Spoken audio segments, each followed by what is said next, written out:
Olá, bom dia! É o Mais Saudável, chegando até a sua casa com muita informação para deixar a sua vida mais leve, com disposição e saúde. Muito obrigada pela sua audiência! No programa de hoje, a gente mostra as plantas que são ricas em nutrientes, as punks, as plantas alimentícias não convencionais. E quem tem filho pequeno sabe que nem sempre é fácil fazer a criança comer frutas, verduras. A gente mostra uma reportagem que ensina alguns truques para driblar esse problema. E falando em criança e alimentação, aqui no estúdio, um médico fala sobre as alergias causadas por alimentos durante a infância. Mas antes, nós temos o nosso quadro Espaço Saúde. Hoje a gente sabe que existe uma grande influência da alimentação nas doenças cardíacas.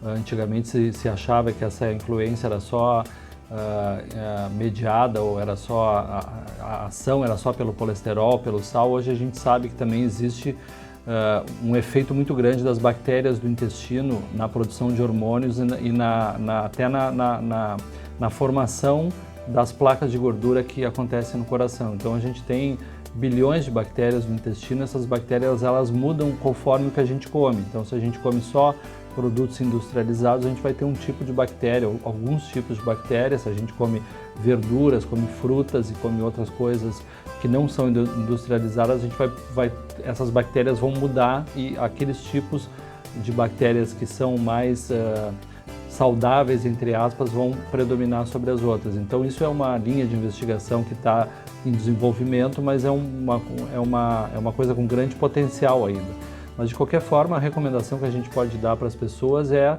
evitar coisas industrializadas, preferir sempre coisas naturais, seja fruta, verduras, cereais e até a carne. A gente sabe que a carne é um alimento que não deve ser consumido em excesso, até porque ela contém gordura, contém sal, mas sabemos também que determinados tipos de carne, por exemplo, o gado que está solto no campo, ele é um gado que tem uma carne mais saudável do que aquele gado que está confinado, que está preso, que está só comendo um determinado tipo de alimento também industrializado. E isso tem estudos já que mostram uma relação com os problemas cardiovasculares. Então tem muitas coisas que a gente está aprendendo ainda, né? A gente sabe que no geral a recomendação é essa, tentar sempre preferir coisas naturais do que coisas industrializadas, que é melhor para a nossa saúde, não só para o coração, mas também pelo risco de formação de câncer que esses alimentos podem produzir.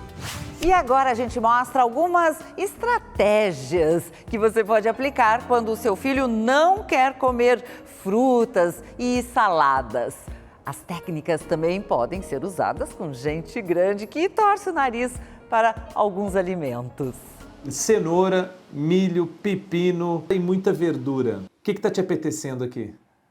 A massa. Aos 19 anos, Marcelo resiste em comer verduras e vegetais. Eu ignoro, finge que não tem. Viviam me falando que eu tinha que mastigar, que eu tinha que comer as verduras, que era saudável. Meu paladar não gostava, eu não comia. Dando uma enganada, ele até aceita. Eu amasso tudo, amasso cenoura, batata e misturo tudo. Mas se for em pedacinhos? Não como. Talvez Marcelo até seja atraído pelo truque que um estudo da Universidade de Stanford, nos Estados Unidos, sugere. Os pesquisadores acreditam que muita gente é atraída pelo sabor do que vai comer e não porque o ingrediente é importante para a saúde. O estudo concluiu que dar nomes com adjetivos positivos sobre o sabor dos legumes e vegetais faz com que esses pratos sejam aceitos com mais facilidade. Algo parecido com o que pais e professores adotam com as crianças. Por exemplo, na hora de oferecer uma cenoura, os pesquisadores a chamavam de cenouras cítricas retorcidas e brilhosas. Utilizando esse tipo de argumento, o consumo de legumes aumentou 30% e de vegetais, 14%. É bom a beterraba? Por que é bom? Porque tem esse ingrediente, tem uma coisa que vai ficar doce. Ah, e tem uma cor que faz ficar doce. Quem é que gosta de couve? Só 3 gostam de couve. A gente sabe o quanto é difícil oferecer os alimentos saudáveis para essas crianças. gente precisa estimular. Se a gente chegar e colocar no prato, assim, ó, todos esses, eu tenho criança que não vai aceitar. É sempre na brincadeira, no lúdico. Porque se for só pela vontade deles... Alguns não iriam comer. E as professoras daqui se esforçam, hein? Ou uma verdura, ou a beterraba, ou a alface, ou a couve. Por enquanto, os professores ainda tentam convencer as crianças com o argumento de que tudo isso é muito importante para a saúde, mas não é fácil. A criança não quer provar o novo. Eu não mudo os nomes, mas eu falo que eles são primos. Couve é primo do brócolis, a ervilha é prima do milho. É muita criatividade, muita força de vontade para fazer com que eles experimentem cada vez mais. E agora aqui comigo no estúdio a nutricionista Irani Arteche e o pediatra e alergologista Hélio Miguel Simão. Bom dia, muito obrigada pela presença. Bom dia. Acabamos de assistir a essa matéria e por que algumas crianças não gostam, que têm dificuldade de aceitar verduras, frutas? Eu acredito que o primeiro passo é o exemplo. As crianças desde pequenas, se elas estão familiarizadas com os legumes, com as frutas, e se é oferecido de uma forma atrativa para ela, por exemplo, brócolis, a couve-flor, se tu coloca e diz, uma árvorezinha, vamos comer a árvorezinha. Isso aí tudo vai facilitando e a criança se familiariza. E também porque é uma verdura ou é uma fruta, ela pode ser feita de várias formas. A textura é diferente, por exemplo, a verdura colocar algum tipo de tempero que fique mais atrativo, isso facilita muito. Falaste em exemplo, porque às vezes os pais querem que a criança coma, mas eles não comem. Eu acho assim, nós estamos num momento de profunda desconexão com o alimento. Depois de respirar o que mais a gente faz desde que nasce até morrer, não é nos alimentarmos, hoje a alimentação ela tem que ser um espetáculo, senão não vai comer. Sabe, é inconcebível isto. Ficou injusta a competição. Vai apresentar uma alface, o que a alface tem? 96% de água, ou seja, ela não tem gosto de nada. Coloca uma alface e coloca aqueles empanados de frango, é injusto isso. Vamos levar a criança para a cozinha. Qual é a primeira coisa que leva uma criança a fazer na cozinha? Touca, avental e tal. 3 anos de idade, 4, bolo de chocolate. Daí não dá. Cookies, né? Brigadeiro. Então não tem como, a criança não vai gostar disso aí. Né? Ela não vai gostar dessa alimentação. Tem que se reverter. Mas se a criança começa desde o início a ser submetida à cenourinha, alface sem as outras, ela não vai ter essa referência, então. A criança que nunca tomou refrigerante, a primeira vez que tomar, ela vai ter uma reação que não vai ser agradável. Porque aquilo fere até as papilas dela. Então o problema são os alimentos que são introduzidos e que não seriam os mais adequados ainda na primeira infância. Eu acho que é interessante lembrar que as frutas, por exemplo, quanto mais in natura, a textura da fruta in natura se está perdendo. Muitas vezes se recomenda suco da fruta. É uma forma difícil para a criança assimilar isso. Exatamente. E inclusive não é benéfico o suco porque ele aumenta muito a glicemia. Então o ideal até os 2 anos é isso? A recomendação não, é a fruta, inclusive, não dar suco. Não dar suco. Dá preferência pela fruta in natura, porque eles se acostumam com essa textura, isso é mais saudável, a absorção dessas vitaminas ela é muito mais dinâmica.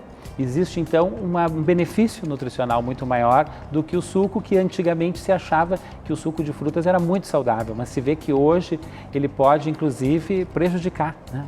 Bom, nós vamos fazer um intervalo agora, na volta continuamos conversando, mas o assunto será alergia alimentar e punks. O que são punks? Plantas alimentícias não convencionais. E uma receita especial, rica em nutrientes e com ação anti-inflamatória. E se você tem alguma sugestão para o programa, envia para o e-mail maissaudável@band.com.br. Já voltamos.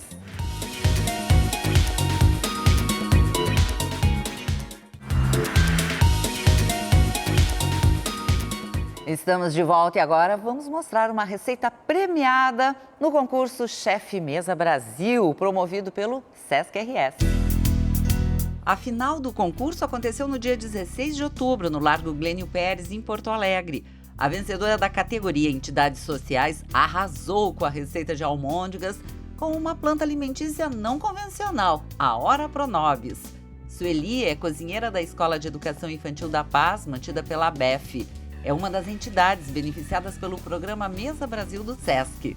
Chegando então aqui na escola, vamos conhecer o espaço que vamos mostrar e a receita, é claro. São quase 90 crianças com até 3 anos de idade. São turmas excedentes da rede pública de Novo Hamburgo. Nós atendemos já há 51 anos, sempre de forma beneficente. O papel do SESC, do programa Mesa Brasil, é importante aqui para vocês? Sem dúvida. É sempre um plus na alimentação, na questão também das formações, na orientação, na percepção assim, da importância da alimentação integral, né? Do aproveitamento dos alimentos. E é uma verdade assim, que a gente passa para as crianças e para as famílias também, né? O que vocês recebem dentro do programa Mesa Brasil? É muito variado. É muito variado. Às vezes são legumes que vêm, às vezes é pão, às vezes é até iogurte já veio. Sem o programa, eu acho que a gente teria muita dificuldade. Né? Olha aqui, ó, a vencedora do concurso Chefe Mesa Brasil. Isso. A Camila também tem um dedo na receita. Foi uma dobradinha, vocês duas criaram juntas? É isso, eu elaborei a receita, mas quem realmente põe a mão na massa é a Sueli, né? Eu faço só a parte nutricional. E a gente elaborou, eu e a Sueli, juntamente, essa receita, especialmente para o concurso. Fazia rocambole, só que nunca tinha colocado, né? Aí eu disse para Camila, vamos colocar o ora pronobis, nas almôndegas também, no rocambole, e fizemos e deu certo. E as crianças? Adoram. A Ora Pronobis é colhida no pátio da escola, que tem uma horta super bem cuidada por todos. Ela vem incorporando os cardápios das crianças desde essa época. Ela é rica em aminoácidos, ela também tem bastante vitamina A, vitamina C, além de fibras, né? Lembrando que pela questão do oxalato, ela deve ser sempre refogada, cozida ou assada. O oxalato é um nutriente que é presente nas plantas, em algumas plantas, que não permite que a gente consiga absorver os nutrientes quando elas não estão cozidas, né? Então a Ora Pronobis ela tem que passar por algum tipo de cocção. Anota aí os ingredientes: Ora Pronobis, ovo, farinha integral, sal, cebola, alho, cenoura com casca ralada, talo da cenoura, tempero verde e carne moída. Então mãos à obra, vamos lá? Primeiro vai o sal, em 1 quilo de carne moída, põe o sal. E qual é a quantidade de sal? É uma colher de sobremesa de sal, um dente de alho grandinho. A cebola, aí agora quebra o ovo. Daí vamos dar aqui pra Laura dar uma sovadinha, talinho da cenoura. Oba! A cenourinha com casca e tudo. Agora o temperinho verde. Bom, enquanto eu sovo, a Sueli vai picar a folhinha da Ora Pronobis. Quantas folhas? Aqui tem 30 folhinhas. Temperinho verde a gosto. Tô adorando. Pode colocar farinha agora? Aham. Vai colocando com cuidado pra... É. Olha só. E aqui as receitas todas são preparadas e as crianças participam? Sim. A maioria? A maioria sim. Qual é a quantidade de farinha? É 1 xícara. Mas às vezes a gente não usa toda a Não, xícara. porque daí tu vai colocando e vai vendo, né? Se deu a liga, já chega de farinha, né? Sova mais um pouco! Agora podem ajudar a fazer a bolinha? Vamos lá.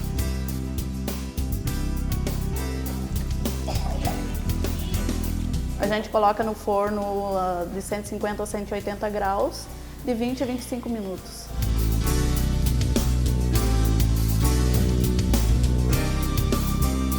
Tá delícia? Delícia! Muito bom! A criançada também aprovou a receita. Aqui no estúdio, o pediatra e alergologista Hélio Miguel Simão e a nutricionista Irani Arteche, uma das responsáveis pelo termo punk e que trouxe para a mesa, então, as plantas alimentícias não convencionais. Nós já conversamos no primeiro bloco, não falamos então especificamente sobre isso. E agora, nesse VT, a gente viu a hora Pronobis, usada nas receitas e que também parece um inso, né? Porque a gente planta e ela vai embora. Explica pra gente um pouquinho essa tua pesquisa, esse teu trabalho todo que foi encontrando as plantas alimentares e se tornou chamada de punks. E o que é isso exatamente?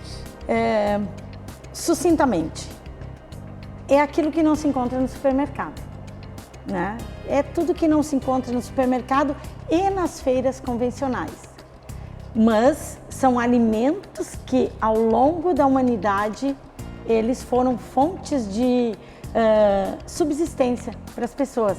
Só que pela nossa comodidade, pelo ritmo de vida que foi se construindo, se perdeu pelo caminho muito dessas plantas.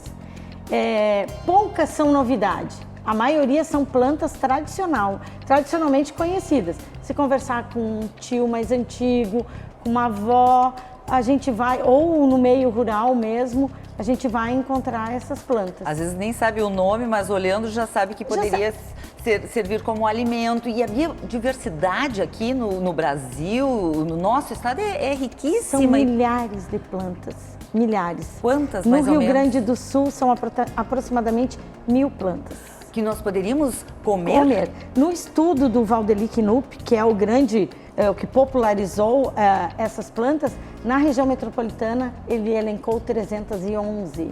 E o que a gente consegue encontrar nessas feiras, que são as feiras ecológicas, geralmente? Nas feiras ecológicas, muitas delas. A maioria delas são folhas, né? São hortaliças. Flores também.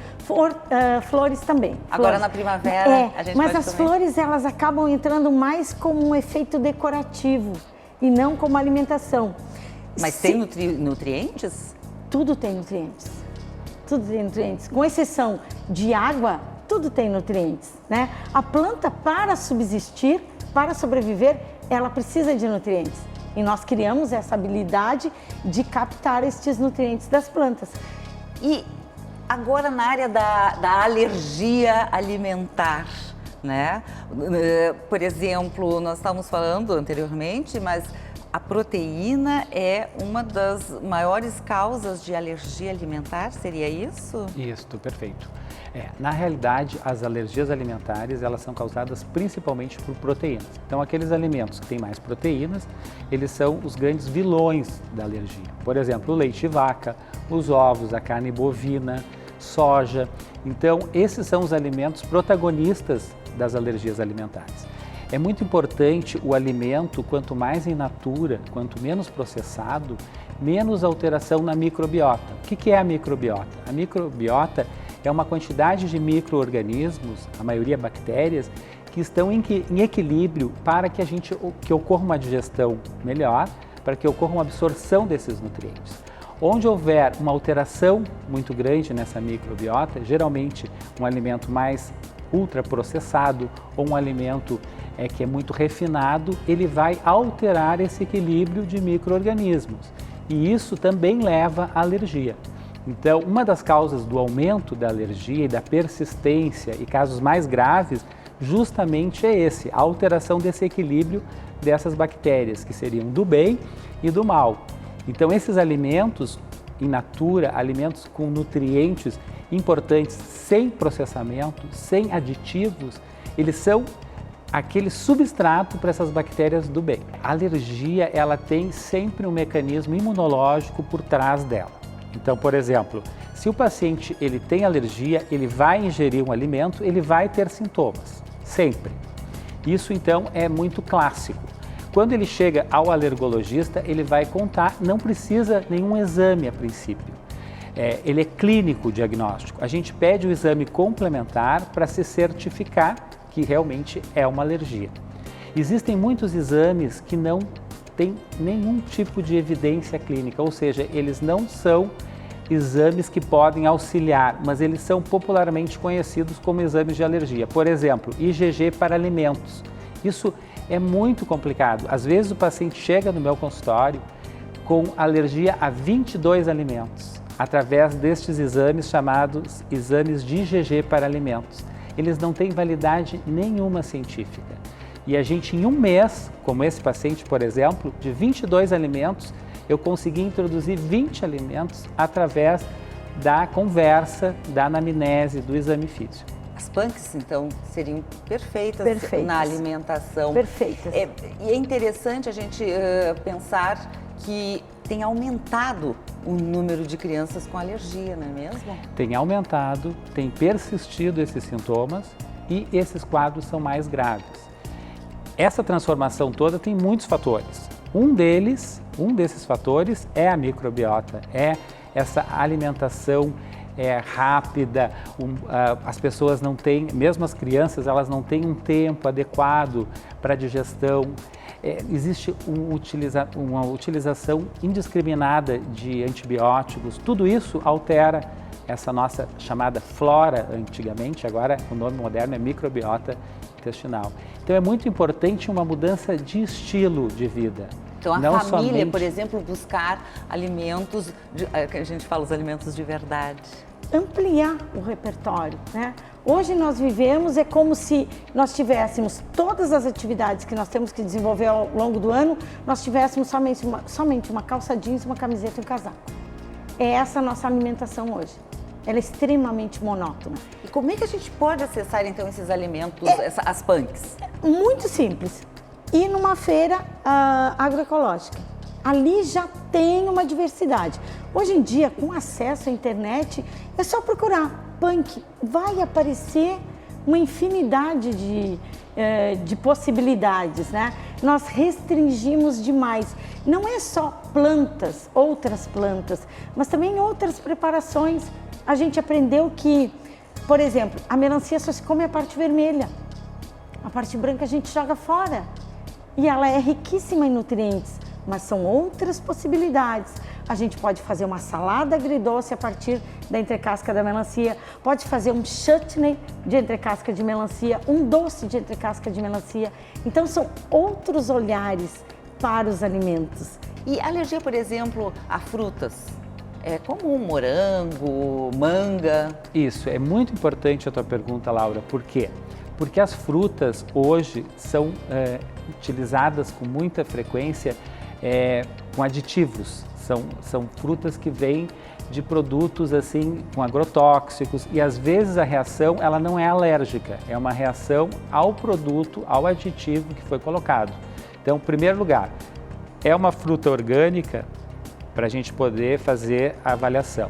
Depois, as frutas em geral, elas não têm esse poder de causar uma alergia imunologicamente mediada.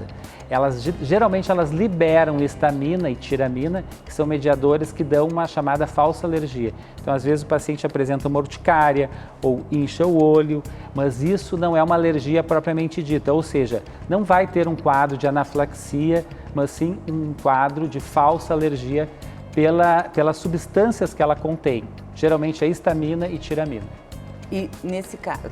Nós agora estamos na época da cereja rio-grandense e da amora também. A maioria das crianças não conhece. São frutas nativas, né? São frutas deliciosas. Eu tenho em vaso, eu moro num apartamento, eu tenho em vaso 2 cerejeiras e eu vou lá e colho todos os dias e guardo no congelador. Quando terminar a safra, eu vou fazer um belo de um suco disso, uma geleia, alguma coisa. Então, sabe, nós realmente nos desconectamos dos alimentos e nós entendemos hoje alimentos de uma outra forma. Se cruza por uma moreira e se vai direto no supermercado, compra um moranguinho que vem numa bandejinha de isopor com filme PVC e com um monte de agroquímicos dentro. O que a gente precisa é incentivar, né, o consumo e a preservação da nossa biodiversidade, não é mesmo? Exatamente. A biodiversidade, ela está perdendo. Ela está perdendo por quê? Porque outras coisas estão gerando renda no lugar daquela biodiversidade. Mas se nós gerarmos renda através desta biodiversidade, ela será mantida. Então, frutas nativas. Já existe cadeia das frutas nativas. Então, é uma forma de preservar a biodiversidade, a nossa saúde, né, o meio ambiente, que nós não estamos fora dele, nós estamos inseridos nele. E nós precisamos... Bom, para encerrarmos, nós temos uma novidade agora, que recentemente já temos um tratamento que não tínhamos anteriormente para processos alérgicos que sejam mais graves, não é mesmo? Isso.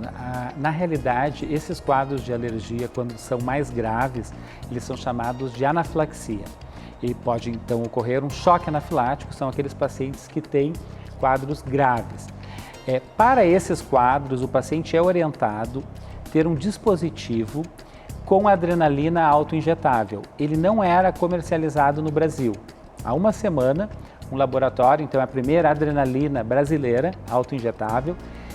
Isso é importantíssimo porque ele salva vidas. E a gente essa pode medicação. buscar isso em farmácia? Sim, não, é um laboratório atualmente, então eu acredito que todos os alergologistas já têm um conhecimento, então os pacientes podem se dirigir ao seu médico, que ele vai prescrever, é com prescrição médica, mas é uma alegria muito grande por 2 motivos: a disponibilidade no Brasil, o custo bem menor e a possibilidade de salvar esses pacientes que têm quadros agudos, imediatos. É importante o paciente ter uma orientação. Camarão é um problema sério, né? E entre amendoim, camarão, na realidade todos os alimentos, mas aqueles que dão mais reações graves são as castanhas, amendoim e o camarão. Bom, esse é um assunto que teríamos muito para falar, sem dúvida nenhuma. Eu agradeço imensamente, voltaremos aqui no programa para tratar desses 2 assuntos que são tão importantes. Muito obrigada. Bom, hoje nós vamos ficando por aqui. Quer rever todos os conteúdos do Mais Saudável? É só acessar o canal da Band no YouTube. Acompanhe também o Instagram e a nossa página no Facebook. O programa também é reprisado no domingo, 7 da manhã, bem cedinho, mas tem muita gente que está ligado, não é mesmo? Agora, na sequência, quem está chegando? Alejandro Malo. E eu volto sábado que vem, 9h30, aqui na tela da Band. Um ótimo final de semana para você. Beijo, tchau!